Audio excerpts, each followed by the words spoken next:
চট্টগ্রামের পটিয়া উপজেলার হরিণখাইন দরবারে তলোয়ার বাংলা শরীফে ইমাম শেরে বাংলা রহমতুল্লাহ আলাইয়ের কর্তৃক উপাধিপ্রাপ্ত ও তার সুযোগ্য খলিফা হজরত শাহ সুফি আল্লামা মুসলিহুদ্দিন তলোয়ার বাংলা রহমতুল্লাহের ২৭তম বার্ষিক ওরস শরীফ যথাযোগ্য ধর্মীয় মর্যাদা ও ভাব গাম্ভীর্যের মধ্য দিয়ে অনুষ্ঠিত হয়েছে। ওরস শরীফ উপলক্ষে আয়োজিত অনুষ্ঠানে সভাপতিত্ব করেন শাহজাদা মুফতি মোহাম্মদ মঈনুদ্দিন কাদেরী।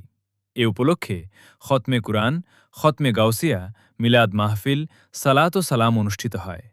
অনুষ্ঠানে উপস্থিত ছিলেন মাওলানা মুফতি আব্দুল আজিজ রজবী, মাওলানা মোহাম্মদ দিদারুল ইসলাম কাদেরী, মাওলানা কাজী নাসিরুদ্দিন তৈয়েবী, মাওলানা মোহাম্মদ আবুল কাশের কাদেরী, মাওলানা মোহাম্মদ আব্দুল কাদের, মাওলানা মোহাম্মদ মিজানুর রহমান, মাওলানা মোহাম্মদ মুমিনুল হক কাদেরী, মাওলানা মোহাম্মদ মোয়াজ্জেম হোসেন, মাওলানা মোহাম্মদ শাহনেওয়াজ, মাওলানা মোহাম্মদ কুতুবুদ্দিন, মাওলানা মোহাম্মদ শামসুর রহমান, মাওলানা মোহাম্মদ রায়হান উদ্দিন, হাফেজ মোহাম্মদ সাখাওয়াত হোসেন, হাফেজ মোহাম্মদ ফখরুদ্দিন সহ অসংখ্য আলেম উলামা, মাশায়েখ ও ধর্মপ্রাণ মুসল্লিগণ।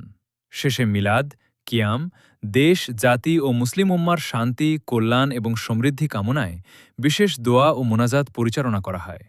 পরিশেষে উপস্থিত মুসল্লিদের মাঝে তাবরুক বিতরণের মাধ্যমে ২৭তম বার্ষিক ওরস শরীফের সকল আনুষ্ঠানিকতা শান্তিপূর্ণভাবে সম্পন্ন হয়।